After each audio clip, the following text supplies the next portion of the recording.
ધ્યાન મૂલમ ગુરુમૂર્તિ પૂજા મૂલમ ગુરુપદમ મોક્ષ મૂલમ ગુરુ વાક્યમ મોક્ષ મૂલમ ગુરુની કૃપા.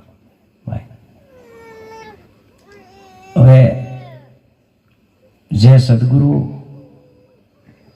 નું આપણને મળવું થાય, પણ જ્યાં સુધી આપણા પૂર્વજન્મના કર્મ જ્યાં સુધી એનો છેડો ન આવે ત્યાં સુધી પુણ્યનું પ્રાપ્ત કોઈ દિવસ એ પુણ્યનું જે આપણું ભાતું છે એ મળતું નથી.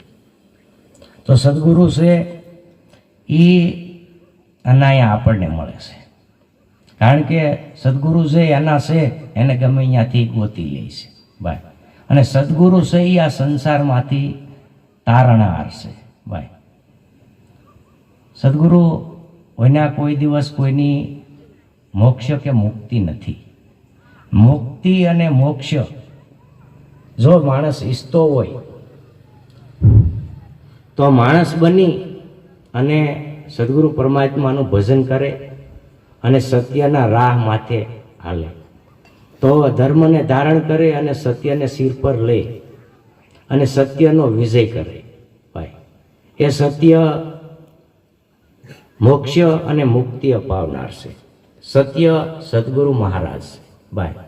પણ સત્યને સમજવા જતા પોતે સત્યમાં જે ખોવાઈ જાય છે ત્યાં સત્યની અનુભૂતિ થાય છે ભાઈ. કારણ કે જે વસ્તુ જળ વાયુ અગ્નિ આકાશ અને તેજ આ 5 તત્વોનો ખલકો જ્યાં સુધી માણસને સમજાય નહીં ત્યાં સુધી સત્ય કોઈ દિવસ સત્યનો રાહ સમજાતો નથી ભાઈ. સત્ય બોલવામાં આવે, સત્ય સમજવામાં આવતું નથી. સત્ય સમજવામાં આવે સદગુરુની કૃપા અને સદગુરુની દયા જો થાય તો જેમ છે એમ સત્ય સમજાય, સત્યને જાણવું, પછી સત્ય જોવું અને સત્યને માણવું ભાઈ. અને માણ્યા પછી એનો નિજ અનુભવ આત્મા અહીંયા ખબર પડે કે જે મને હું જેને આરાધું છું, જેને શરણે છું, એ તો આ રોમે રોમમાં રણુકાર કરે છે. એ મારા સદગુરુ મહારાજ છે, અખિલ બ્રહ્માંડના માલિક છે ભાઈ. તો જેના શરણ સેવવાથી જે પુણ્યની જાગૃતિ થાય છે, હવે એ જાગૃતિ કરવા માટે જેને સદગુરુ ન હોય એને સદગુરુ કરવા, અને સદગુરુ હોય એને સત્યના રાહ માથે હાલવું. સત્યના ઉપાસક જ્યાં સુધી માણસ ન બને અને માણસ છે એવું સમજે નહીં ત્યાં સુધી કોઈ દિવસ સત્યને માણસ સમજી શકતો નથી. સત્ય આપણાથી દૂર હોતો નથી. અને સત્ય છે ઈશ્વર છે, સત્ય છે એ ભગવાન છે, સત્ય છે એ સાક્ષાત નારાયણ, સત્ય છે એ ગુરુ છે, સત્ય છે એ સ્વામી છે ભાઈ. સત્યથી શ્રેષ્ઠ કોઈ વસ્તુ છે નહીં. અને સત્ય સદગુરુ જે તત્વ છે એ અનંત અને અપાર છે ભાઈ. પણ જેટલી ગુરુમાં આપણી જેટલી લગ્ની કે જે આપણે ઝરમર મેહુલિયો વરસતો હોય એમાં ભમરી ગુજાટ કરતી હોય, પછી ઘણા પ્રકારની ઈળું એમાં થાય છે. પણ જે ભમરી ઈળને ટાકર મારે છે અને જે ભમરી ટાકર માર્યા પછી જય ગુરુ મહારાજ ભગવાન, જે ઈળ ઉછળતી નથી એ કોઈ દિવસ ભમરી બની શકતી નથી. પણ જે ટાકર મારે છે ને જે ઉલ્લે છે, જય ગુરુ મહારાજ,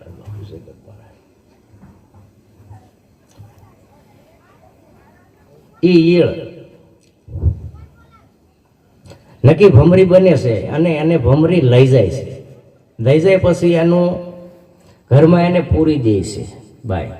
પૂરી દે છે પછી એને ભમરીના ભયથી જે ભમરીનો મોખ અંદર પૂરી અને મોખ સાંધી અને ભમરી એનો ગુજાટ આપે છે. હવે જે ગુજાટ આપતા જે એને પાંખો આવી જાય છે, જે એમાંથી ભમરીનું ચેતન આવી જાય છે. નકર એ તો ઈળ જ હતી, પણ આખું એનું રૂપ પલટાઈ જાય છે. પછી એને ખબર કેવી રીતે પડે કે આને ભાઈ પાખું આવી ગયું છે, એ મોખને તોડી શકે, પણ એના ગુજાટથી સમજાય છે.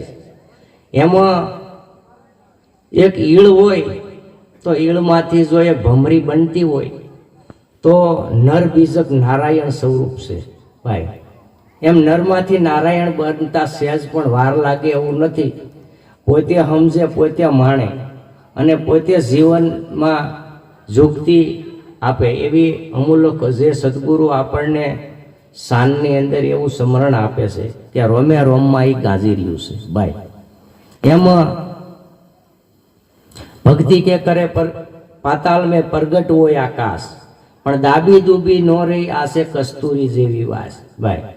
જે કસ્તુરી છે એ મરીગની નાભીમાં હોય, પણ મરીગલો કેટલોય ઠેકાઠેક કરતો હોય, પણ એને જ્યાં ઠેકડો મારે ના એને એની વાસ આવે કે ભાઈ આ મને કસ્તુરી તો ફોરેસ છે, પણ હવે જ્યાં હોતી એની નાભીએ જ્યાં હોતી શ્વાસતાર ન લાગે ત્યાં સુધી એને ખબર ન પડે કે જ્યાં કસ્તુરી તો મારી નાભીમાં જ વસે છે. એમ પોતે પોતાનું માણસનું જીવન ચરિત્ર સત્ય જેની કલમા પઢે તો કલ પડે, બિન કલમે કલ નાય, ખોલી દે સદગુરુ કલમી કે કડી તો કલ હે કલની માય. જે સત્ય છે અવલ કવલ જેવી વસ્તુ છે, પણ જે આ આટી જો કોઈને સદગુરુ શાનથી સમજાઈ જાય તો ભવપાર ઉતરી જાય. આવી સત્ય નામની કમાઈ છે ભાઈ સંતો પાસે, અને સંતોએ કમાઈ કરી તો સંતોની કમાઈથી આપણને આનંદ આવે અને આપણે એનું ભજન સત્સંગ સ્મરણ કરીએ. નકર તો આપણે માણસ નથી. માણસ જેવો આપણને આપણો આકાર દેખાય છે પણ માણસ નથી. માણસ એના દેહની અંદર જો ઉતરે તો ખબર પડે કે હું કોણ છું, અને હું કોણ છું એ જાણવા જાય તો એને ત્રિભુવન રાય બતાય ભાઈ. એને હું કોણ છું જાણે, હું જે હૂતો છે એને જગાડવા જાય તો ની પ્રાગટ્ય થાય કે તું જે દેહમાં તુમ થઈ રહ્યું છે એ છે કોણ ભાઈ. પણ હું જ્યાં સુધી આ કુઈ રહી છે ત્યાં સુધી તુંની ભાન થતી નથી કોઈ પણ ને.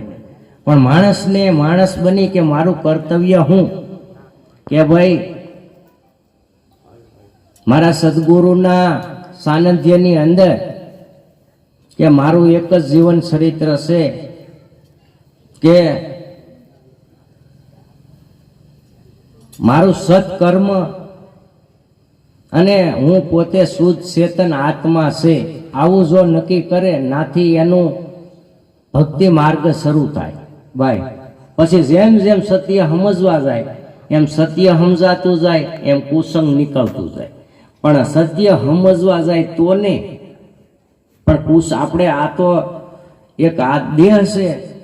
હવે આમાં તો ગુરુ મહારાજ કહેતા હોય એમ કચરાને લેવાનો જ આવવો પડે, એ આવે જ છે. પણ એ કચરાને કાઢવાની તૈયારી હોય તો સત્ય સમજાય એવું છે. નકર સત્ય કાંઈ સમજાય એવું નથી. સત્ય બોલી એકાય હેલું, પછી એ સત્યને સમજવું બહુ અઘરું, કેવું એ બહુ હેલું, પણ કરી બતાવવું એ બહુ અઘરું. એમ જે સદગુરુ ને સમજવા એ બહુ અઘરા છે. સદગુરુને માટે તન મન ધન અને સમર્પણ ભાવથી જો કોઈ સદગુરુની શરણ સેવા કરે તો મોક્ષ મુક્તિ માગવા પણ નથી, ઓટોમેટિક મળે છે. એમાં સદગુરુ સાહેબ છે કે ખરા પણ કરીએ નહીં. આપણે બોલીએ ખરા પણ કરીએ નહીં. એ કે કહેતા ખરા પણ કરતા નહીં, મુકતા બડા લબાડ. એ કે ક્યાં મુખ લઈ જાહે કે સાહેબ કે દરબાર મેં સસા કો સિર પાડો. એમાં જે સત્યનો મોડ સત્ય છે એને સમર્પણ ઢોળાય, સત્ય છે એને કળશ ઢોળાય. એને ભક્તિ કેરો મોડ કહેતા ભક્તિ કેરો કળશ કહો કે ભક્તિ કેરો મોડ કહો ભાઈ. પણ સત્ય છે તો એની ઉર્જા છે, નકર નથી. એમાં ભાવે કે ભાવે જેટલી ભક્તિ થાય એટલી ભક્તિ કરવાની, સદગુરુનું સ્મરણ કરવાનું. કે કોઈ આવરણ રૂપ નથી. કે જે સંતો જે રાહ માથે હાલ્યા છે અને જે સત્યના રાહ માથે જે સંતો હાલે છે તો જે સંતોએ રાહ બતાવી છે એ કોઈ બેઠા હોય તો ઊભું થવાની જરૂર નથી ભાઈ, કે આંખ આપણી ખુલ્લી હોય તો વિસવાની જરૂર નથી, અને વિસેલી હોય તો ઉઘાડવાની જરૂર નથી. ભક્તિ છે એ હાવ સીધી ને સરળ જેવી વાત છે. પછી ન સમજાય તો એક આડરૂપ પડે એવી જ વાત છે. કારણ કે સમજાય નહીં કહીએ કે જે આપણા એમાં કુસંગ છે, જે આપણા એમાં કુસંગનો વિચાર આવ્યો તો એની તપાસ ન કરી તો આ દેહની અંદર એવો કુસાનો ઉકળો થઈ જાય ભાઈ. પણ જે કુસંગનો વિચાર આવ્યો તરત જ હાવણી મારે તો આ દેહ સાફ રહી છે ભાઈ.